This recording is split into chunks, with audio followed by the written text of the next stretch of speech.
Le manga Jujutsu Kaisen vient de se conclure, mais l'anime en est encore très loin. Aujourd'hui, nous n'allons pas parler de bons ou d'excellents personnages, mais des meilleurs, non, que dis-je, les meilleurs des meilleurs. Car personnages qui par leur seule puissance pourraient changer la face du monde. Et non, je ne les surestime pas. Entre un personnage capable de maîtriser l'infini et un autre pouvant créer un trou noir, le monde serait en grand danger s'il décidait de faire de ces quatre-là des ennemis. Mais avant de commencer, donnez-moi selon vous le pire exorcisme. Kasumi, on te voit. Je voulais aussi vous rappeler que The Chill, mon AMV, vient de sortir. C'est une dédicace à ma communauté, donc allez la voir. Allez maintenant, balançons le générique. On est là, ensemble on fait le voyage, Chinonga fan. On partage l'héritage des deux pages qui tournent, des combats dans nos cœurs. Chaque chapitre c'est un peu plus de ferveur. On rêve de pouvoir en viser sommets. Dans l'arène des héros rien ne peut nous freiner. Comme le fil ou Naruto on brise les chaînes. Avec vous ma team on avance sans peine. Commençons avec celui qui a été présenté en premier. Il est né désiré et honoré. Sa naissance a créé un déséquilibre entre les forces du bien et du mal. Héritant d'excellentes capacités d'exorciste, il a été craint et respecté dès sa naissance. Durant sa jeunesse, il fut le meilleur avec son pote Geto. Ensemble, ils accomplirent de nombreuses missions extrêmement difficiles et dangereuses qui, bien sûr, semblaient être très faciles pour eux. Avec ses capacités incroyablement puissantes que l'on ne présente plus, Gojo Satoru est un exorciste hors norme. Sa maîtrise de l'infini se décline en plusieurs formes, précisément 4. Lié à l'infini de base, il matérialise un champ de force autour de lui, servant de bouclier. Ce champ ralentit, puis stoppe tout ce qui tente de l'atteindre. Puis il y a bleu qui efface l'espace existant. L'espace essaie de combler ce vide, créant une puissante force d'attraction. Il y a aussi rouge, le sort inversé, qui lui inverse, créant un espace imaginaire qui produit une force de répulsion surpuissante. Et pour finir, il y a l'équation imaginaire qui additionne bleu et rouge, créant une attaque imaginaire qui donne des dégâts bien réels pour le coup. Demandez à un ami. Il y a aussi son expansion du territoire, une sphère généralement gigantesque. Une fois à l'intérieur, les adversaires reçoivent une infinité d'informations dans le cerveau, créant un surchauffage d'informations qui les tue sur le coup. Et pour finir, son sixième œil lui permet de mieux percevoir et de contrôler son énergie maudite, ce qui, chez lui, est presque incontrôlable. Après de nombreuses missions, probablement de classe S, il a été nommé le meilleur exorciste. Ce titre l'aura suivi toute sa vie. Contrairement à Gojo, Sugoro Geto n'est pas né honoré. Et oui, tout le monde n'a pas cette chance. Cela ne l'empêche pas de s'élever au point de rivaliser avec le meilleur. Bien qu'il ait longtemps été du côté du bien, les épreuves de la vie l'ont poussé à changer de manière de réflexion, s'affranchissant de toutes les lois.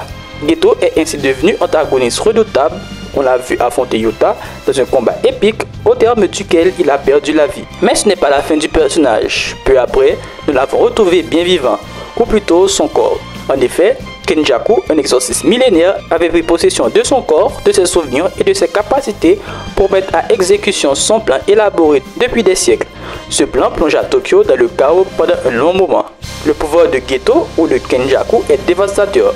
Il peut contrôler tout fléau qu'il a pu vaincre ou soumettre, quelle que soit sa puissance, sa taille ou même ses capacités, y compris si le fléau possède une technique ou une expansion du territoire. Seule contrainte, Geto doit avaler le fléau pour le contrôler. Selon lui, cela a un goût répugnant, comme je cite, un torchon trempé dans du vomi. Il possède également une technique avancée, un concentré de fléau qu'il libère en une seule attaque surpuissant. Malheureusement, nous n'avons jamais vu l'expansion du territoire de Geto. On peut cependant supposer qu'il serait similaire à celle de Megumi, l'élève avec le plus de potentiel hormis Yuta et Yuji. Et en parlant de ce dernier, il est le prochain sur la liste. Bien qu'il ne soit pas comme les deux premiers, je veux dire par là qu'il n'a pas été honoré à sa naissance, ni est issu d'un environnement d'exorciste, sa voie en tant qu'exorciste était pourtant toute tracée. En effet, Yuta Okutsu est le descendant d'un grand exorciste de l'histoire, Sugawara no Michizane, l'un des prédécesseurs de Gojo. L'histoire de Yuta commence simplement après avoir perdu une amie proche dans un accident. Il a été maudit par cette dernière qui est devenue un fléau de classe S et l'a suivi toute sa vie. C'est ainsi qu'il a obtenu le grade d'exorciste de classe S. Secouru et entraîné par Gojo, il a fini par exorciser Rika. Après cet exploit, Yuta a perdu son statut de classe S et a disparu pendant un temps. Il réapparaît plus tard avec de nouveau le grade de classe S, cette fois pour exécuter Yuji Itadori. Beaucoup d'événements se sont produits dans le manga. Yuta possède une technique de copie, lui permettant d'imiter les techniques d'autres exorcistes à la condition que Rika dévore une partie de l'exorciste en question. On l'a vu utiliser cette technique avec Toge, même si je me demande quelle partie qu'il a mangé exactement. Probablement un ongle ou des cheveux, quelque chose de discret. En plus de cela, il est en symbiose avec Rika qui est extrêmement puissante et indépendante. Ce qui veut dire qu'en combat, vous vous retrouvez à affronter deux adversaires pour le prix d'un. Pour finir, un petit spoiler. Un timecode sera indiqué pour les animés Oni. Yuta possède une expansion du territoire avec un nom intriguant, Amour universel sans équivoque. Elle se manifeste sous la forme de plusieurs katanas, chacun contenant une technique qu'il a déjà copiée. Ses épées sont amplifiées et diversifiées et les attaques touchent toujours leur cible.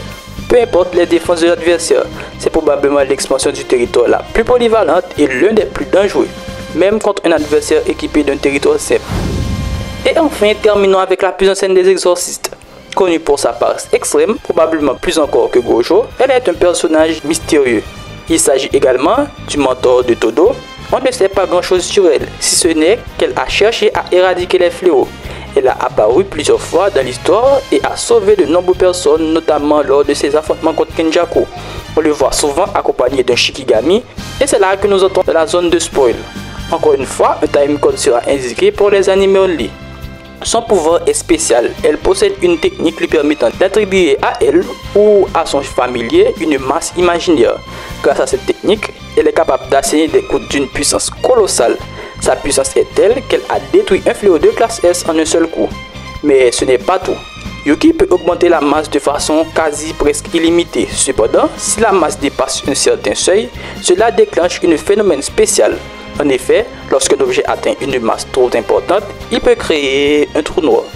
Cette attaque est sans aucun doute la plus puissante de tout Jujutsu Kaisen, surpassant même l'équation imaginaire de Gojo. En réalité, la technique de Yuki possède le potentiel de détruire la planète, ce qui fait d'elle un exorciste de classe S véritable.